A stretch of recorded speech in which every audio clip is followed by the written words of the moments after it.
বন্ধুরা, চলে এলাম আবার একটা নতুন ভিডিও নিয়ে। আমি বানাবো বেগুন আলু আর চিংড়ি মাছ দিয়ে তরকারি, পেঁয়াজ দিয়ে। কি কি উপকরণ নিয়েছি দেখিয়ে দিই। চিংড়ি মাছ তো আছেই, তারপরে নিয়েছি একটা বড় সাইজের পেঁয়াজ, আমি কুচি করে নিয়েছি। এখানে নিয়েছি আলু, আর এখানে আছে বেগুন, এখানে আছে জিরে লঙ্কা আর রসুন বেটে নিয়েছি, আর একটা টমেটো বেটে নিয়েছি। এছাড়া নুন, হলুদ, জিরে, ধনে গুঁড়ো, কাশ্মীরি লঙ্কার গুঁড়ো এগুলো তো আছেই, ওগুলো দেওয়ার সময় দেখাবো। তাহলে শুরু করি রান্নাটা, চলো। হ্যাঁ, ভালো লাগলে একটা লাইক দিও। দেখো, একটা কড়াই বসিয়ে দিয়েছি, আর মাছগুলোই আমি নুন হলুদ মাখিয়ে নিচ্ছি। আমি বড় ছোট দু রকমের চিংড়ি মাছ নিয়েছি। চিংড়ি মাছটা এখন উল্টে পাল্টে ভেজে নেব, একটু ভেজে নেব, বেশি ভাজবো না, অল্প একটু ভাজবো। চিংড়ি মাছগুলো ভাজা হয়ে গেছে, এখন আমি সব তুলে নেব। এই যে আমি আরেকটু তেল দিয়ে দিলাম, এবার ভাজবো বেগুনগুলো। বেগুনগুলো ভেজে নেব।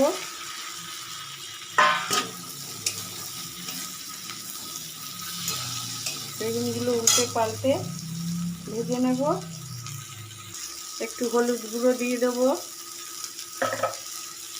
দিয়ে ভালো করে একটু লাল লাল করে বেগুনগুলো ভেজে নেব।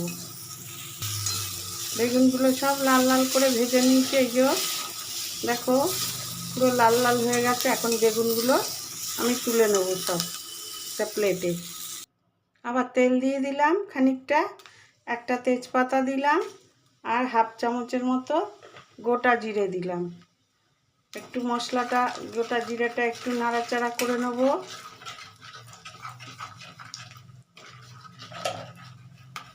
এবার দিয়ে দেবো আলু, আলুটা দিয়ে দিলাম।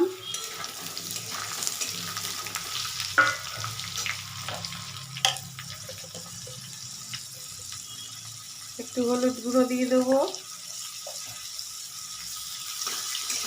দিয়ে আলুটা একটু ভাজা ভাজা করে নেব। 2 মিনিট আলুটা একটু ভেজে নেব। আলুটা ভাজা ভাজা হয়ে গেছে, দেখো। এবার দেব মশলা, মশলা দেওয়ার পালা। আমি জিরে, রসুন, লঙ্কা বাটাটা দিয়ে দিলাম। টমেটো বাটাটা দিয়ে দেব। হাফ চামচ আদা বাটা দেব। হাফ চামচ হলুদ গুঁড়ো দেব। নুন দেব হাফ চামচ। ধনে গুঁড়ো দেব। কাশ্মীরি লঙ্কার গুঁড়ো দেব, এটা কালার হবে, ঝাল হবে না।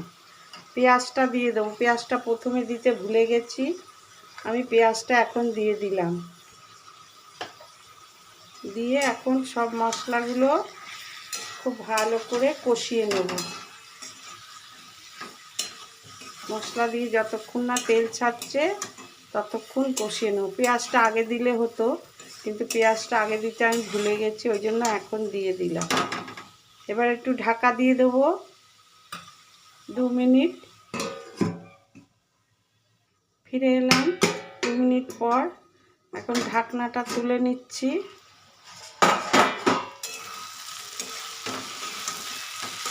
মশলাটা অনেকটাই হয়ে গেছে কষানো, আমি আরও 5 মিনিট কষাবো। মশলা যত কষানো হবে তরকারি ততই খেতে ভালো লাগবে। পেঁয়াজটা যেহেতু এখন দিয়েছি, আমি আরেকটু কষিয়ে নেব। 5 মিনিট কষিয়ে নিয়েছি মশলাটা, তেলটা ছেড়ে ছেড়ে আসছে, দেখো বন্ধুরা। এবার দিয়ে দেবো বেগুনটা, ভেজে রাখা বেগুনটা দিয়ে দিলাম। বেগুনটা দিয়ে একটু মশলার সঙ্গে মিশিয়ে নেব 2 মিনিট। বেশি বেশি নাড়াচাড়া করলে বেগুনটা আবার ভেঙে যাবে। একটু মিশিয়ে নিলাম। এবার দিয়ে দেব জল।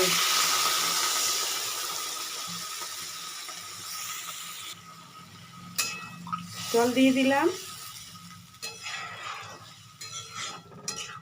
জলটা দিয়ে এবার দেখে নেব নুনটা ঠিক আছে কি না। কালারটা কি সুন্দর এসছে কাশ্মীর লঙ্কা গুঁড়োর জন্য।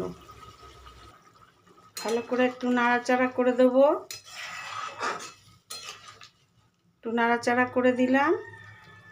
ঝোলটা ফুটছে, এবার দিয়ে দেবো চিংড়ি মাছগুলো। চিংড়ি মাছগুলো দিয়ে দিলাম। দিয়ে এখন ঢাকা দিয়ে আমি 5 মিনিট রান্না করে নেব। আলু চিংড়ি মাছ যাতে ভালোভাবে সিদ্ধ হয়ে যায়। এইভাবে একটু উল্টে পাল্টে দিলাম।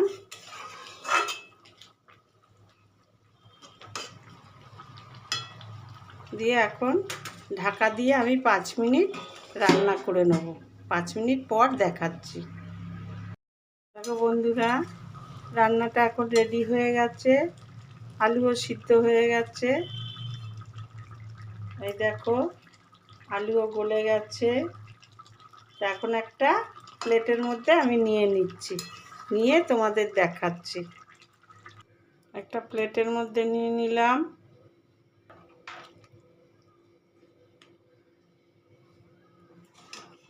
খেতে ভীষণই ভালো হয়, একবার এইভাবে বানিয়ে দেখো।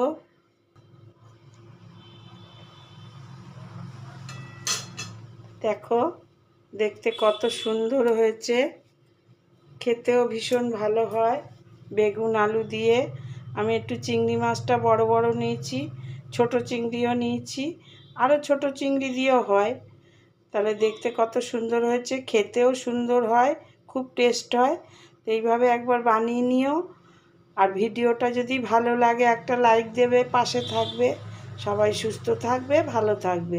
ফিরবো আবার একটা নতুন ভিডিও নিয়ে।